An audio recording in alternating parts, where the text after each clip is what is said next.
Which one is larger? Most people say they are the same, but they are not. Let's find out together. Now, if you solve this as 2 power 3, which is 8, then power 2, that will give 64, but that is wrong. So how do we solve it the right way? Don't forget that in BODMAS or PEMDAS, we solve the exponent first, which means that we have to solve what we have here before we apply it on this 2. So this means 2 power 3 power 2, that's 3 square, that's 9. So this is 2 power 9. And this is, since this one has a bracket, this means we will solve 2 power 3 first before we raise it to the power of 2. So 2 power 3 is 8, then this will be 8 power 2. Can you see that they are different? Now, what is 2 power 9?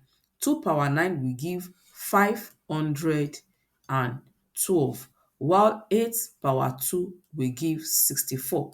This means that 2 power 3 power 2 is greater than 2 power 3 then all power 2. Do you understand it? Let me know in the comments if you have any question.